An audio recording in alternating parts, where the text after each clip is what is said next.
pit stop. It's a pit stop. Pit stop. It's a pit stop. Pit stop. It's a pit stop. Pit stop. And we are back this week with our Purple Pants Podcast Amazing Race pit stop coverage of season 5, episode 10. I am so excited to be here with my sleep-deprived, amazing, beautiful, and talented co-host, the winner of Amazing Race season 29, Ms. Brooke Camhigh. Good morning. Good, whatever this is. I didn't sleep. There's like a filter on me today. I'm exhausted, but excited because in the spirit of having fan favorites and winners of all things large and small with us, today we have the newest winners currently wearing the crown of the Amazing Race franchise, Ricky and César, with us today. Thank you so much for joining us. Ooh, Yeah. I got a bell. we all have Everyone gets a bell. It's Everyone like gets the Oprah. bell. This might be too many people with a bell. Okay. Good morning. Thank you for having us. Good morning. We're so excited to be on the Purple Pants Podcast. I love that Ricky sings though. Thank you for having us. Yes. We should harmonize through it. This is More great. dancing. More dancing. We got it. Not a problem. Never stop dancing. We love it. It's such an honor to have you two on the podcast, rewatching old seasons and watching new seasons, and watching your season was such a delight, rooting and yelling at y'all because, I cuss out the people that I love. So I cuss y'all out a little bit, but it is so great to have you two on here. Would love for you two to help settle the debate. Yeah, because we're going here. Because it's not all fun and friendly. Yes. Because we have winners. We have like recent winners. I'm and I one feel too, like, though. I mean, I think I know the. Okay, fine. Can you please define for us? This is so. Can you please define for us, if you can, what a elimination is? What does it mean for someone to be eliminated? Okay, I heard your debate on this. You know what? The good thing is that we can split up our opinions. Yes. Okay, so one of you is a genius. I And the actually other one haven't heard is... what your opinion is on this. I don't know, but we can be Switzerland. It's just like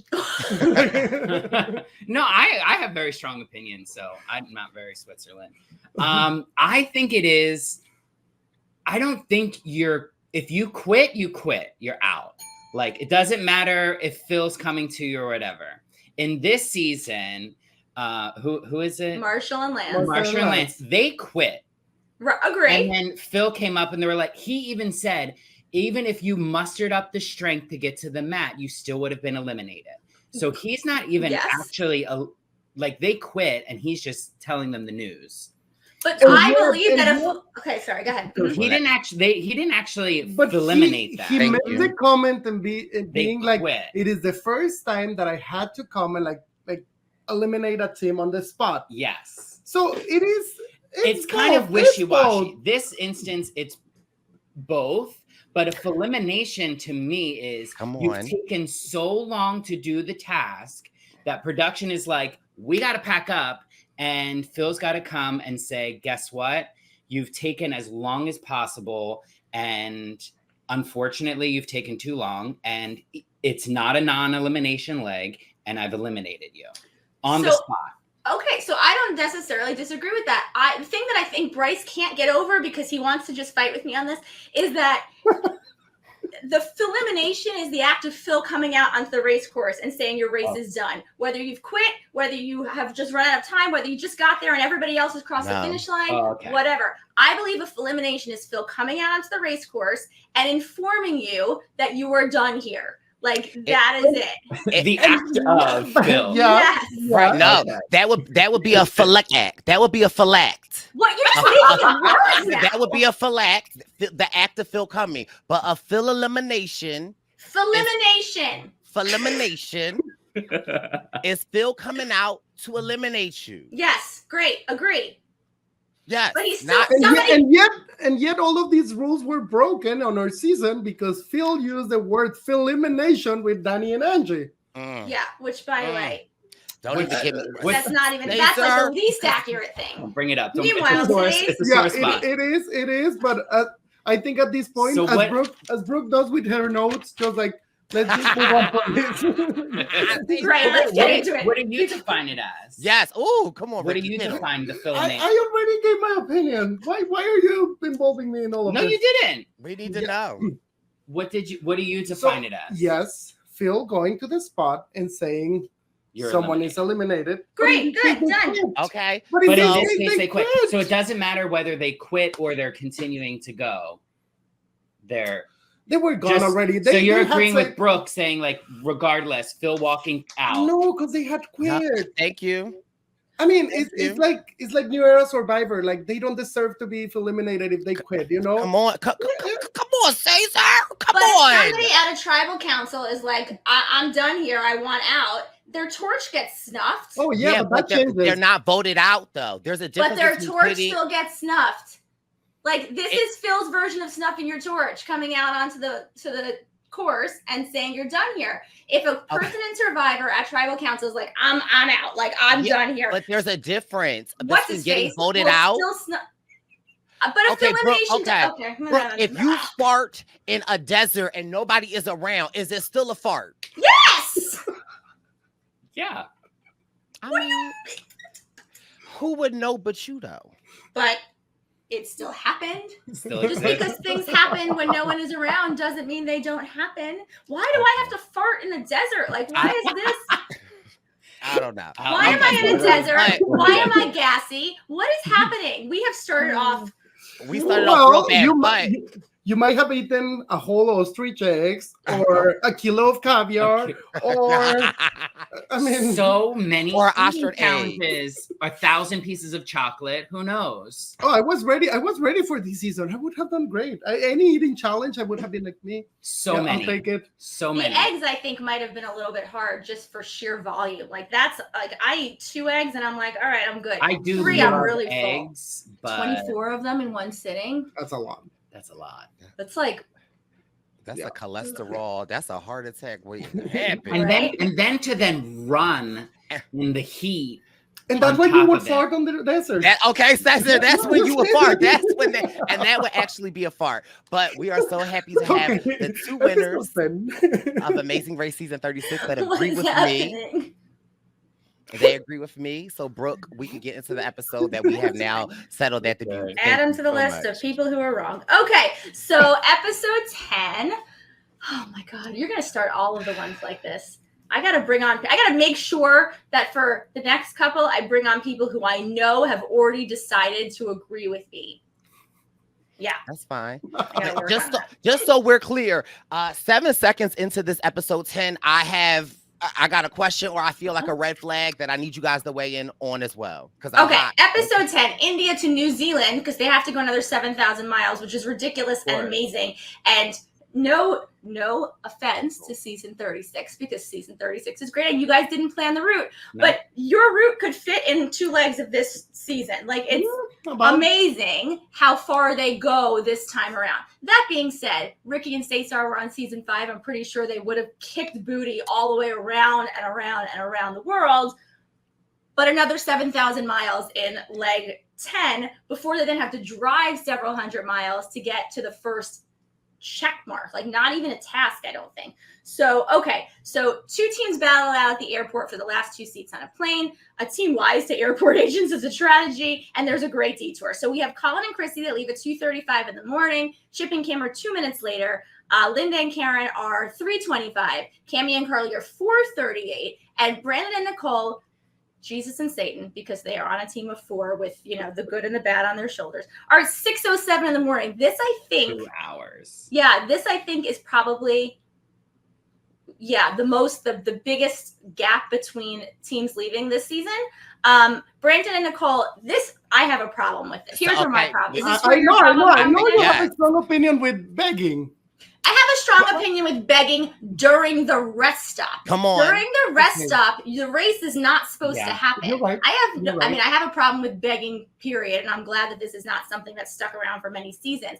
But during a rest stop, the race should be off. You shouldn't be allowed to meander around a hotel asking people for money or anywhere. And Brandon and Nicole are given the opportunity to wander. I don't know about you guys. When we were at a rest stop, we were to stay in our rooms and not have conversations with anybody. So I take umbrage with this. Bryce, is this where you... Do you think this is specific for this situation, to the fact that they don't have money, and just to give them a little bit like grace on like, okay, try to figure it out, get some money, and like... Well, I felt like the bowling moms, they asked for money while the race was going on. I felt like the twins asked for money while the race was going on. So I just felt like with them in the hotel and they don't leave until 6 a.m., you're supposed to be like frozen until you are able to go. I felt like they should be able to be looking for money after they start. Yeah. I think that's the punishment. Otherwise, you're just sort of refueling during downtime. The difference between, I think what the difference between the twins and between the bowling moms is that it's Brandon, Nikki, Jesus, and Satan. This was Jesus granting them a gift. So Jesus said, you can beg. So I feel like we can't. Or was it the opposite, saying, hurry up, be sneaky, do it now. Or that probably was Satan. Well, the difference also is that with the bowling moms and with Cammie and Carly, I believe they weren't staying in a hotel. I think they were in like a desert oasis, or they were sort of somewhere where there weren't people around to like, they weren't in an actual building to ask people for the money. You'll see this happens again. There is one more non-elimination leg, and that team is also allowed to ask for money during a rest stop. So I have a problem with it, but I am not anybody of any significance. So I just have something to say here, because season 5 was one of the seasons that we rewatch in order to prepare for the race. Yeah, and I feel like it's a masterclass, because as well, like a lot of the rules were implemented between here and maybe season 7, like after Boston Rob and schemes and everything. But so, for example, the way that I try to see things when it's like begging, for me was like, I guess more the salesperson in me. Like, okay, let's try to offer something, as we did on our season, like banging the drums and everything. Like we're giving a performance. We're not begging for money.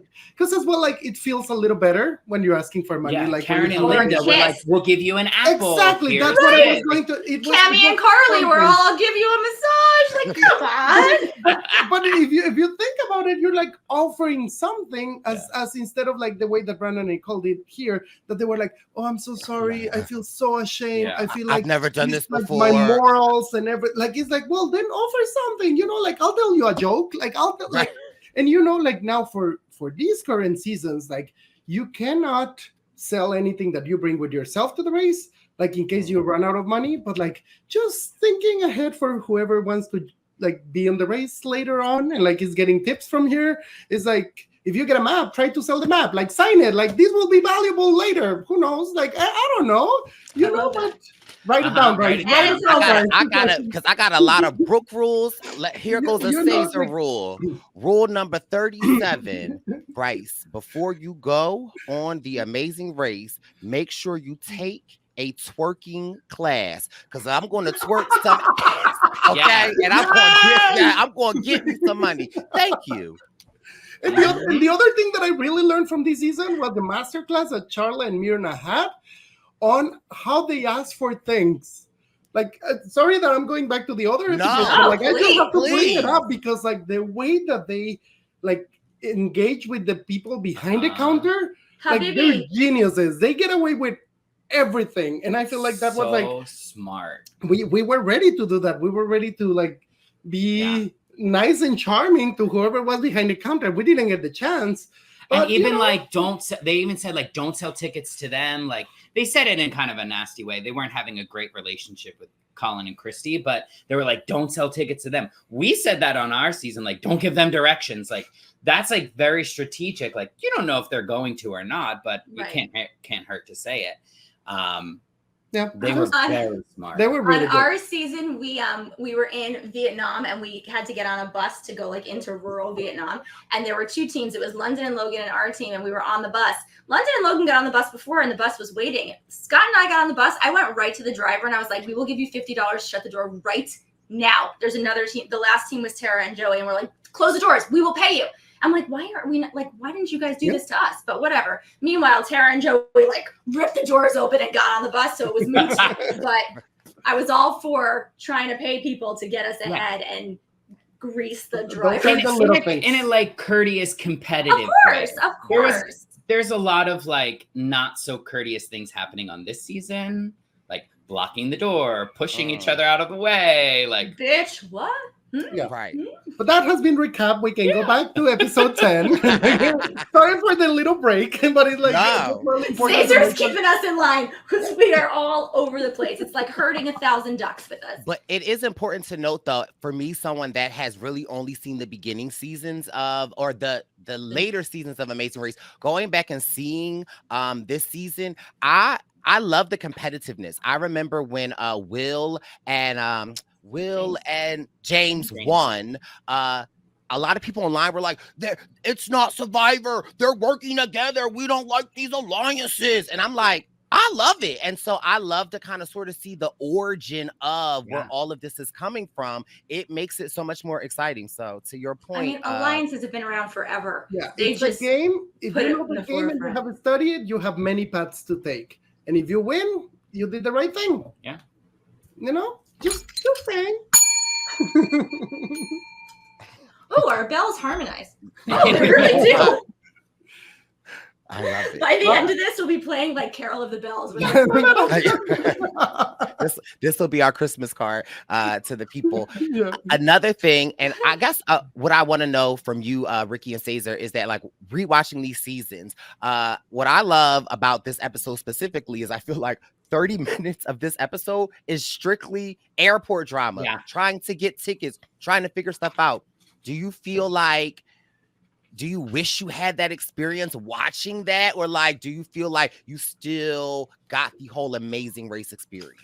So I think we went into it thinking we were getting that experience. Like we were prepared for the airport.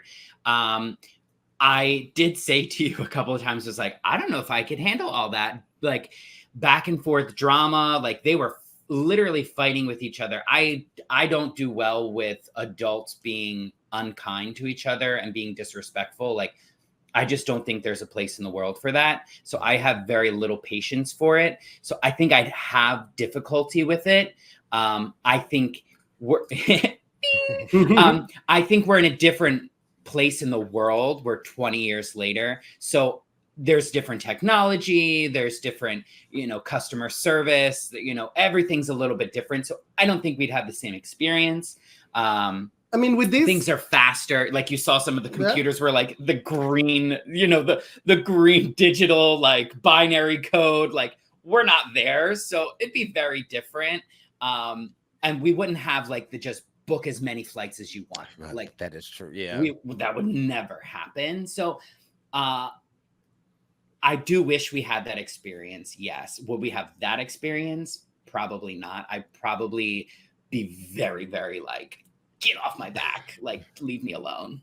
Yeah. I think just watching it, rewatching it, like it gets me stressed just watching the whole situation in the airport, especially taking this long. Like I keep looking at the watch and I'm like, what's I literally said, I was like, it's 20 minutes. We're not out of the airport yet. Yeah. So just seeing that, like, it seems really stressful. Yes. Now being in different time and place and just like having the technology, I feel like for me would be really, really hard to like stop gaming. Because I would be like going to one person and can I use your phone and like trying to translate as much as I can like to the next language. And just like in this case was English, wasn't bad, but like just trying to research like as much as I could. So I feel like for me that would be really exhausting because I'm like so competitive to the point that I would exhaust myself to like, I need to know more. I need to have more. And I don't know how much that would have been not beneficial at that point because it would be so saturated. But still, I feel like we balance well each other. Like that, I know that for Rick is more like he needs to have a good physical rest, and for me, it's more like unplugging. So like trying to find that. So I don't know. I feel like at the end we would have done well. I hope. I don't know. You're very tech savvy with booking flights and stuff, so I think you'd be very good at it. Like we just went on a 3-week trip. And we didn't have anything booked until we got to Greece, which I was freaking out. But anyways, that's so like we were booking last minute, so it kind of well. So uncomfortable. It's a humble brag for me, Brooke. Tell me you just won Amazing Race without telling me you just won Amazing Race. We just went on a 7-month trip. We didn't book anything. We just, we look 10 to you? It's because we were sunbathing nude on the beaches of God knows where for 3+ months. It's fine. What did you guys do? What did you guys? Bitch, I was working. I was at work. Okay. I don't got the PTO, Ricky. Okay.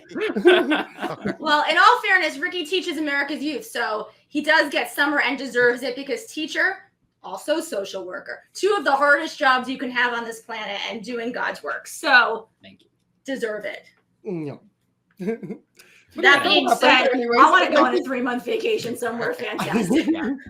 But I think what's interesting, like in this season, what I found kind of interesting is like when they're booking all the flights, they're kind of all on the same course, and then they get all these like different layovers, and like this one they like all book to Bangkok, and then they book like different flights, and they all end up like within 20 minutes of each other, which I found like not really. No, he has all the time. 25 minutes. How dare you say 20? You're off. 25. That also is something so crazy to me, especially like how you were saying, Ricky, like that was 20 years ago, and now we're 20 years forward. But it seems like, can you imagine booking an American airline flight just with a layover of like 45 minutes? You barely make it because it's stay with a delay, right? Like there's always delays, they're canceled flights. And so the fact that like they're getting all these flights within 20 minutes, for me, I just feel like do better Delta, do better American Airline. Well, but in all fairness, Colin and Christie and Chip and Kim booked to Bangkok only. They're like, we'll figure it out when we get there. When we get there. Nothing makes me more uncomfortable here, but okay. So Linda and Karen also book only to Bangkok because they get to the travel agent. They're like, did you get the other people tickets? And they're like, no. And they're like, okay, works for us too. We're all going to have the same problem.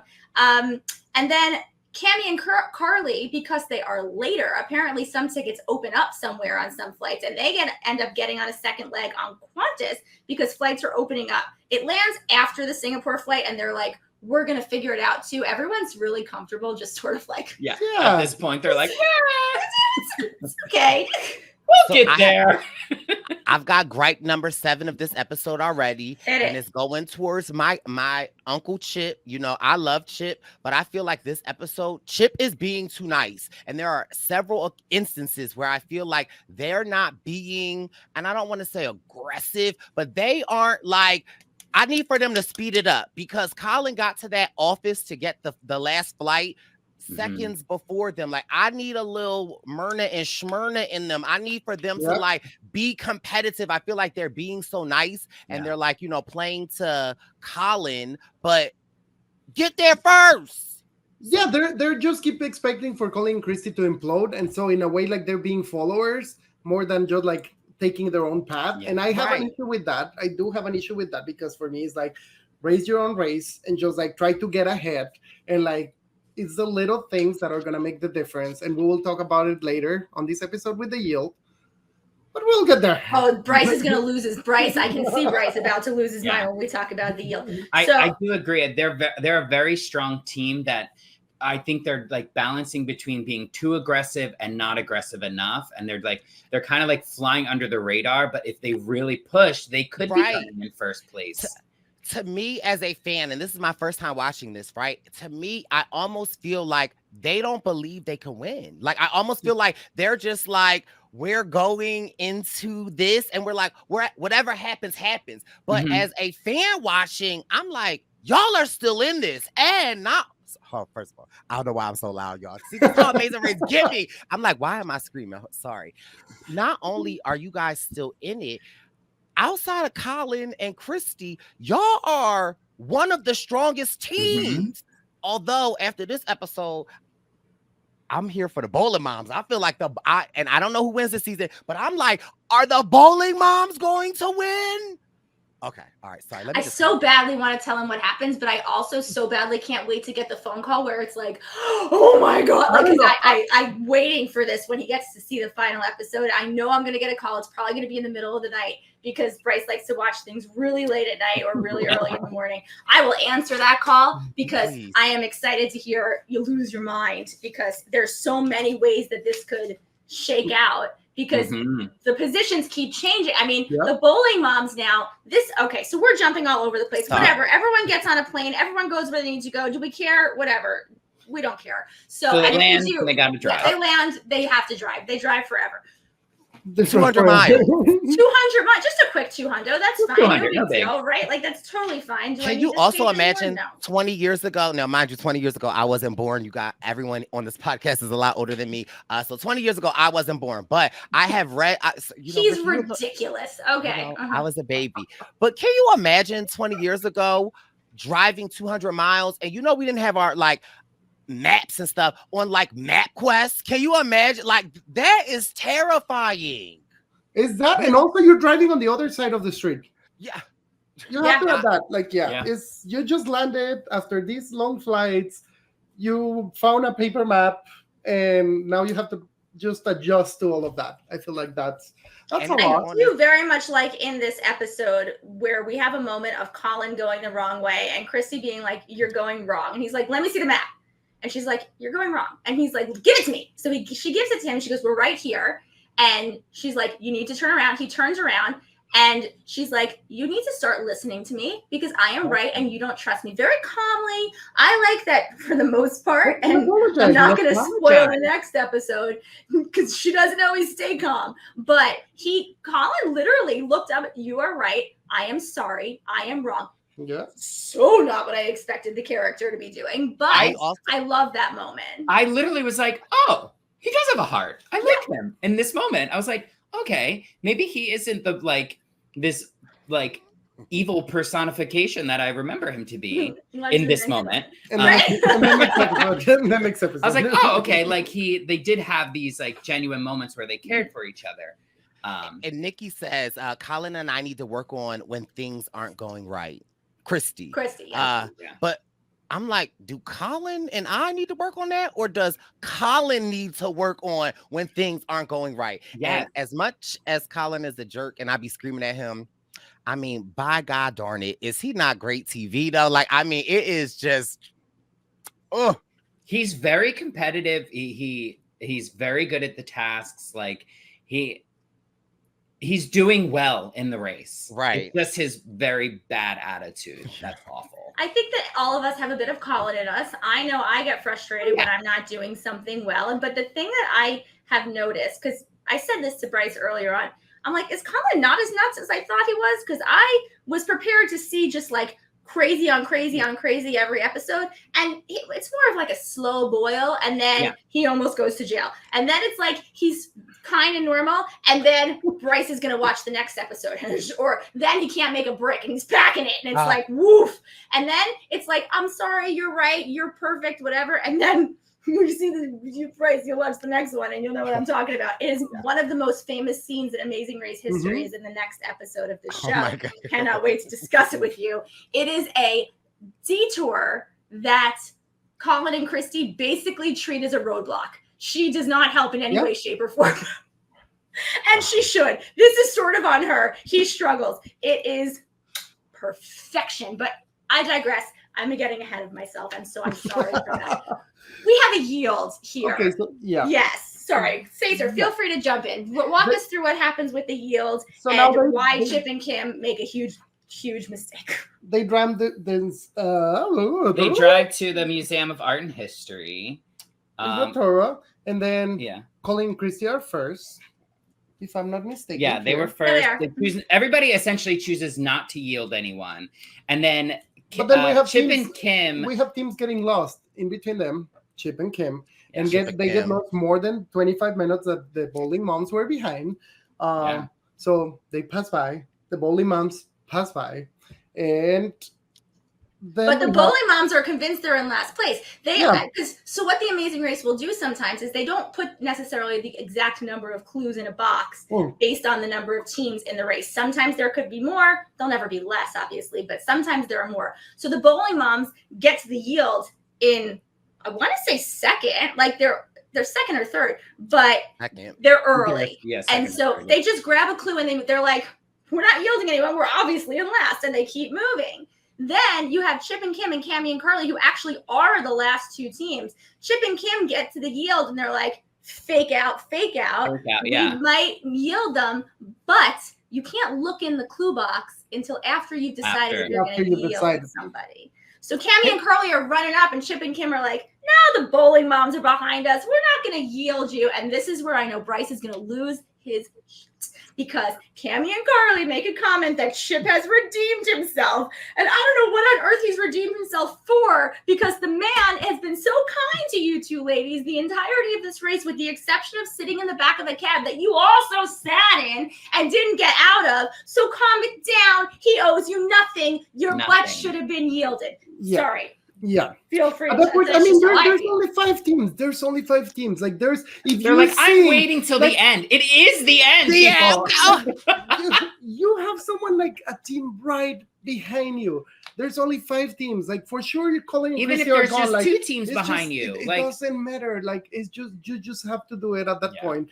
Any minute counts, and it's just, it had to be done. What you're saying is, if there's an all-winner season and we're both on it together, and come leg 10 of 12, Scott and I are like this far behind you, and there may be teams behind us, you're going to yield us?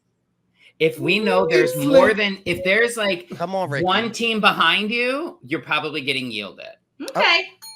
If there are 4 teams behind you, you're not getting yielded. If there's 3 teams, no. 2, no. 1. Okay. We're talking like 10, 11. 10 and 11. Like, well, that's fine. I'm yielding your asses in leg 10 too. That's fine. Fine. As you should. As you should. As but right. only when it gets to leg like 10, 11. That's fine. Yes. If you're in the top 5, like, you should be playing aggressively. And this is where Chip and Kim should be switching it on. They should be. They are the top contenders here.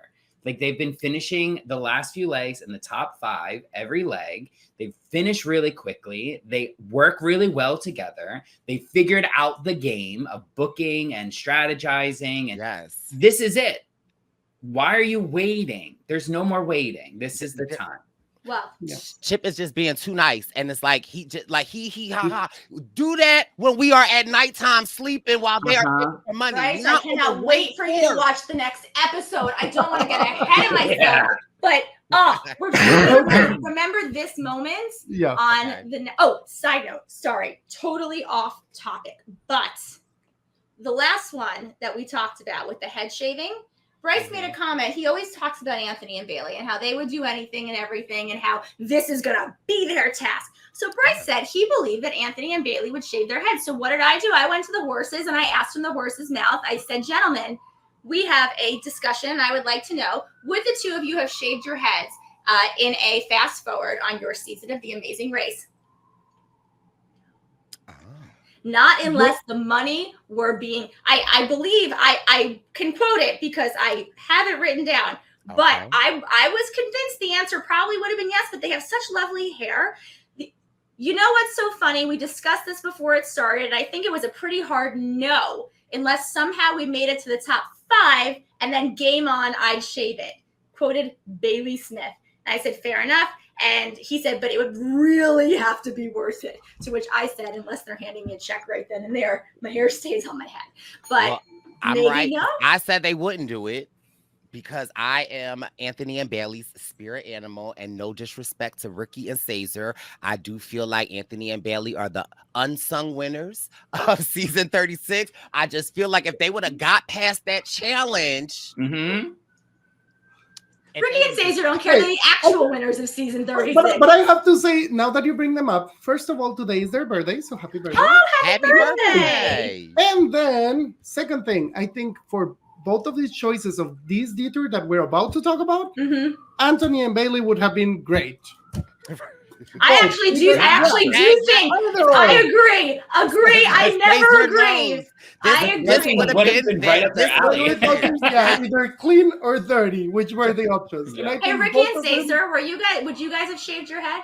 Yeah. Oh yeah. Head? Really? Yeah. That wasn't. They didn't even think. Bro, that was the yes. I love my hair, but I have a baseball cap. I just wear the baseball cap the rest of the leg. Ricky went from vegetarian to eating everything in order to go to the race in case we had an eating challenge. Yeah. Like it was like I was committed. On. You couldn't, like, in regular day, you could not get me to do anything like he jumps off like cliffs into the water and like skydiving. In a regular day, you could not get me to do those things. On the race, for the money and the competition, sign me up. He's like, I don't even need a parachute. I'm out. I don't even strap me up. Like, okay, so just let me go. I am that competitive that I will do it for the race. I love that. In my regular day, no. I got time for that. You mean you go down a really scary water slide, like no problem without your floaties and blah, blah, blah. I told Bryce there's a team about 10 seasons after this where they lose because half the team refuses to go down a water slide, which is one of the most fun. And then Bryce directed me promptly to YouTube videos of water slide fails and horror stories. And maybe I don't like them as much anymore. That season that you're referring, I think that water slide was covered. The one that we saw in this I've been down that water slide. Not covered. Yeah, I think this one was more scary. The one they went down in season 15, it's partly not. I've been on it. It's in the Atlantis in the Bahamas. Like I when I go there, I like win theme park. Like I will go down every slide 100 times. I won't say that I would push children out of the way, but like I'd be like, go, come on, like it's time. Like I love a theme, like an amusement park. I love a roller coaster. I love a water slide. To me, I think that's one of the funniest. I get people are scared of things, but she was wearing like water wings. Like nothing was going to happen to you. Like you're not, whatever. Anyway, here we have two tasks, both of which I believe Anthony and Bailey would have been great at, which is not something I've ever said. And this is now how I feel. Thank you. So you're welcome. It's clean or dirty. And it means this is how you will end up when the task is over. So for clean, teams have to drive 13 miles. Put on gear, complete a mile, I think it's a mile, river sledging course down the Katuna River and going over this amazing falls. This looks so fun. Like, there's no question. I mean, I assume we all would have done this side of the detour. It looks scary, though. Especially like when you're on the course and then they're like, get off. Wait, we need you to get off. We need you to see what you're about to do so that we have your consent. That's the part that scared me. And it's like, I'm all about water sliding and, white water rafting. But I don't know if I want a white water raft with a slide and you have to put a helmet on like that. I was like, and it's 2004. I don't know about the safety regulations. I was a little concerned. I mean, it was safety regulations. Talk about that. Like, screwing the helmet. Right, the screw? It's like not only putting it on, but like screwing it on. The longest drop you can do, like that they'll actually allow you to do. So, and answer me this, because this was my question when I thought about that. Who determines that? So, was there one longer that like people died? It was like, oh no, that has to be can't do that anymore. Right. Like I was like, no. no. But this one is good. Well, how do you know? We'll test it out, Ricky, and you tell us. If you didn't break your arms, you're good to go. Right. The one that we tested that was this much longer. It didn't go so well for the beta testers. So this is officially the longest one. Right. And then they're like, to make people feel safe, let's just screw the helmet on. If we screw it on, then they're like, we're good. But that was when your head comes off, the helmet's still on. Right. Also, can you glue my hands to the little boogie board thing? Because I will say I got very nervous when Christy went over the thing and the board popped up and she did it. And I was like, oh, my hands were sweating. At the point. I was like, when is she coming up? And a funny part about that was Colin, good or bad. Did you see how Colin was waiting on the edge of the water? Colin was getting ready to fight the water to get Christy because he was like, wait, she popped up. But that looked dangerous. It was, And on the less dangerous, but also significantly less fun side of the detours, we have Dirty, where teams still have to drive 10 miles. I feel like Dirty should have been closer. And enter the bubbling hot mud pits of Hell's Gates. Gotta love a name like Hell's Gate. Search the marked area for a clue buried in the mud. My favorite thing is the twins get there and they're like, I wonder if Chip and Kim did this. And I think it's Cammie who's like, Kim was never going to get this much. Like, no, like this was never going to happen for them, which is smart because this was the worst side of the detour. You never pick a needle in a haystack unless you're forced to do it. Agree. You just don't. Yeah, I think Juan and Shane taught us that. Now I'm trying to remember what Juan and Shane did. I'm like, what did we have needle? They were at the temple, and even though it wasn't a detour, it was like a roadblock, and you had to flip over the coins to get it was like 1 million coins. At Kim and Penn. It wasn't there. It was Rusty. It was Rusty. Rusty, it was Ryan and Dusty. Ryan and Dusty. Ricky and César were like, "This is our scene." Like, what? Huh? I'm coaching my girls here. I'm like, I should remember all our seasons. What's I'm it like, do, right? My bad. He's just like, how do we do with that task? But yes, that one. You're absolutely right. Like, you had to do that one, which is why you do it. Also, their finale tasks were really good. Okay, so anyway, Colin and Christie do the sledging. They do a great job. Christie is scared, but she gets through it. I think she also is much more capable than the show made her out to be because she didn't have to do a lot of things. Kim also much more capable than the show made her out to be because she didn't have to do anything. Nikki, I don't feel like. But okay, so here is also like my other issue with these older seasons. Like roadblocks are not really like one person job. Like they're like, yeah, I cannot do it for you, but twist it that way and then do it like this. Look And over. then, Look over there. I'm like, exactly. Yeah. It's like if you are able to instruct the other person how to do something, you're not doing it, but that is. Yeah, that's true. I will say on the next episode, Colin and Christie turn a detour into a roadblock because only one person participates, even though they should both be doing something. So Linda and Karen get their second. Sorry, Bryce. No, I was going to say, although I'm a Christian and I love God, at the Dirty Detour, it was the editing for me because I was just like, I just know what's going to happen. And then Brandon was like, you know what, Nikki, we're doing it wrong. Everybody bow their head. Lord, we're stuck in this dirty mud. My foot is stuck. I don't know where the clue is, but please, let us find the clue. And then 2 seconds later, it's like, beacon of light comes around. See, Nikki, funny enough, that works in the Hell's Gate. Like, it's like, right. Dear Satan, can you please help us find the clue? I also loved in that, I think this was the challenge where when Brandon was like, come on, Nikki, bow your head. She was like, just say it out loud. Right. Say it out loud, Brandon. Go ahead. He can hear us. Yeah, but that editing was great. Like, because they really like make it like look glorious and like they even change the bright, like they made it bright and it's funny. Yeah. It's like I will say Nikki at one point during that task that was like, this is kind of fun. Like she was actually positive about it until I think they were there for a really long time. So Linda and Karen go to do the sledging. They consider swapping. I like that they're in the car going to the sledging and Linda, I believe, is like, how do you know you can do this? What if we can't do it? And Karen's like, I can do it. She's like, how do you know? And she's like, because I can. And Linda's like, okay, let's go. Like Karen is just so like the rock. I think that holds that team together. Karen does almost chicken out. But she did it. This is the point that I think he's the bowling moms.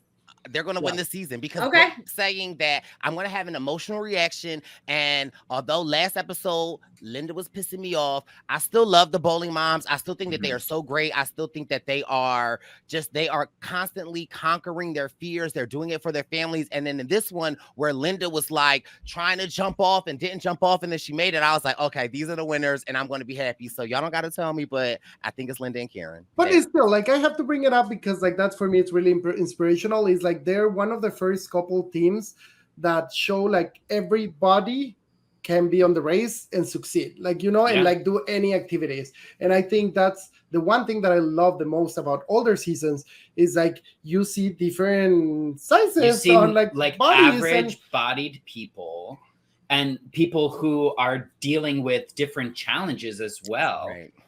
Like we are all differently abled bodies and we go through the same challenges as everyone else in the world, just in our regular lives. And now we're up against these other challenges and we still have to accomplish them. And so it's just in this season, you see so many people have to do the same things and they accomplish them and they don't do it in strife. They just do it. And they don't complain, and they are successful. Some of them yell. Some of them do. Some of them do it in jeans and loafers, which is also the most ridiculous thing I've seen in my life. Like, put on some athleisure wear, people. But it's just really incredible. Like the bowling moms, Charla and Mirna, like they just even Marshall and Lance, although we don't like them that much. But I give them credit. I mean, he kept going despite the fact that he basically fell off. So I do give them credit for that. I just don't like the way they spoke to some people. And I think it was a little... But really, like, I love the bowling moms. I think their attitude is fantastic, and they just find me someone who doesn't love the bowling moms, and I will find you someone who's dumb, because the bowling moms are fantastic. Yeah, they're a joy. So it's safe to say that the winners of Amazing Race. I don't know. You will have to keep watching. Keep watching. Yeah, keep watching. now I'm gonna call y'all in the morning too, and I find out. So we have Linda and Karen who do it. Linda starts screaming, "Your kids are going to be so proud of you." It was really a really nice moment. And then in third place, you've got Brandon and Nikki, who we already talked about, start praying. And all of a sudden, the clue floats out from amongst the mud. Chip and Kim end up in fourth place. Chip's belly flop into the water looks incredibly painful, but they do great. Kim, honestly, this is part of the reason that I think she should have done more tasks, because she just, you don't even hear anything. You don't hear her go, "I'm nervous," whatever. She just kicks butt. And then Cammie and Carly, Brandon and Nikki actually see them as Cammie and Carly are coming in, and Brandon and Nikki are leaving the mud. So I do love when editing can't lie to you and teams are sort of in the same place at the same time. Then they have to drive 20 more miles to this village and find Matapara Farms to find their next clue. So go ahead. I was going to say at this next, I guess, no, it's the next roadblock. So that I have an issue, not the clue. Well, the clue is the roadblock. So they guess it's farm and it's a roadblock. So it's maybe like very minuscule, but the clue says you have to blow up this ball. And they made it seem like it would be them to... Right, like I'm watching, I'm like, oh, this is going to be hard, and they just blow it up for them. So I was a little disappointed because I really wanted to see them blow it up. Bryce wanted to see 5 people die because exactly, because this thing is huge. But that would have been a great equalizer, though. Maybe that's like a little piece. Yeah, with like a bicycle pump or something. Yeah, bicycle pump. Okay. That would have done. Yeah. I'm into that. I just was a little disappointed when. Yeah. It was just getting blown up by themselves. I want to get a Zorb. Side note, I want a Zorb. I know, they look so fun. But I want one of those, not the one that like the soccer, bubble soccer. No, like the big one. Like the big. One where nobody can hurt me if I'm inside and I'm just rolling around in a puddle of water. My favorite moment of this roadblock is Kim again, where it's a roadblock and Kim's like, "You're doing it, right?" And Chip's like, "Well, what is it?" And she's like, "You're doing it." And she opens it up and it says, "Who's ready for a run?" Yeah, it does not matter. He's doing it. So Colin and Christie get there first. He loves all things adrenaline. He goes to do it. I really think this would have been a fun one to watch Christie and Nicole and Kim all do. But they were, when you don't have to do it and your partner is stronger, then okay. So Colin and Christie are first. They went a trip to exotic Europe. They don't tell you where, because this season you just go into a continent. They don't even tell you what country you're going to. I mean, there's a lot of options. Karen gets in. She's not happy about having to do it. She's like, "Why? Like, is it my turn already again? I'm doing all the things." Karen gets in. When they find out they are second, it is such a glorious moment because they're like, maybe we're not last, but second? Like, this is the best we've ever done. We might be able to do this. Bryce is very convinced at this point they win the whole thing. I know. Okay. Brandon hops in the thing with Jesus, goes down the hill. He says very clearly, "I hate this stuff," which I'm surprised at because he seems to just be okay with doing everything. But then once he's in it, he seems to be having some fun. They come in third. You have Chip and Kim who come in fourth. And then I think it's Carly who does it. They make the editing look like they're close, but Cammie and Carly very much finish in the dark. And their run on the Amazing Race is over. So, the edit is real. I have been trying to find things on where are they now for every team that goes home. It looks like Carly is married with some cute kids. I can't find Cammie anywhere. So I'm going to say, is living, I don't know, in Nepal in a monastery somewhere. I cannot find them. So I cannot find her. Well, since you can't find her and you are speaking for her, has she forgiven Chip? Yes, he has redeemed himself. Yes. This is what I will say about the twins. I think at the beginning of the season, I wasn't too hot on them, right? However, I think I might have judged a book by its cover, honestly. I will say that they were extremely scrappy. They didn't give up. And although I didn't really like a lot of times who they were throwing their anger or whatever at, I loved how aggressive they played. Like they always kind of played from the back end. And so I do want to just retract my statement from like episode 2 where I didn't like them, because I actually think in seeing their full arc, I think that they were really great on the show. And I think that, you know, kudos to them. So I do think they did great. Yeah, so go ahead. Sorry. They were entertaining as well. Yeah, they were. Sure. Good TV. Yeah. And I think on a season, with the exception of the Bully Moms and Charlotte and Myrna, although Charlotte is like beast level strong, I think it was really impressive to see a team of 2 women who were not particularly, I mean, Linda and Karen will also say they were very strong. They could eat anything. They'll take you down on certain challenges. But Cammy and Carly were these thin little young women hanging for a long time with the very strong teams. So I give them a lot of credit, and wherever they are and whoever they're with and whatever they're doing, I wish them the best. Yeah. I was very impressed with them. They were really good. Yeah.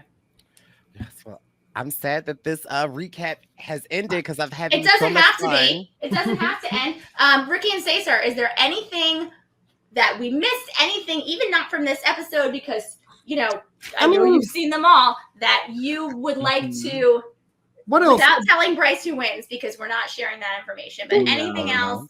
The only thing on my notes that we're missing is that at some point Brandon and Nicole were on the airport and like they were talking about like she wanted to like backhand him, slap him. That if he after when they I actually love that moment where he talks about how she got held back in kindergarten. Yeah, pretty much. Like or that like was silly, sort of aggressive banter. Pretty funny. Oh, okay. Yes. I mean, this season is one of the like highlights, I guess. Like as well, like I have heard you saying that is one of those that has like a lot of first time, and I think now I feel at this point to season 5, people have been already able to study the race and like try to learn and pretty much what happens with the race and additional information is like if it's not there, then it's up to your interpretation and like play, like make your rules as long as like they're not. As long as it doesn't say don't do this, then you can do it. Like you make up, and that's what's kind of cool about the race is like you can, you know, go outside of the box. Then they added more rules, and then which is totally fine because it makes it more like fair. And I think that's something that we like about it. That although everyone has a different walk of life, like it's really fair because there's these boundaries. I mean, unless you're Cesar, because you've been a chef and a welder, and Ricky did this and he did that, and you guys have done everything and know everything. So here's my real question. If season 40 is an all-winners season, I assume that, you'll answer before I finish, that the 2 of you would be willing and open to come back and race once again around the world. Yes. Oh, yeah. And also, we should work together. Alliances. Until the final 4, at which point, you know, we could just all bets are off. Yield each other. Yield. If there's no other option. Only if there's no other option. Otherwise, let's do it. I do want to say this season, like you mentioned, like they travel so much. Like the largest portion of these episodes are them literally just traveling. Like route marker to route marker. Like, okay, get on this train. Okay, now your next clue is to this place. Now you can just go to this place. It's like constant taxi to train to flight to this. And the actual challenges are somewhat straightforward. They're usually very like physically based. There's not a lot of like puzzly things just yet. You don't see those like really like cerebral type of like puzzle things happening early in this season. The only puzzle thing you see is the map in Cairo. I don't think there was, which half the teams disregarded completely. Right? So everything else has just been like, okay, deliver this thing or move this taxi cab, which the locals do for them.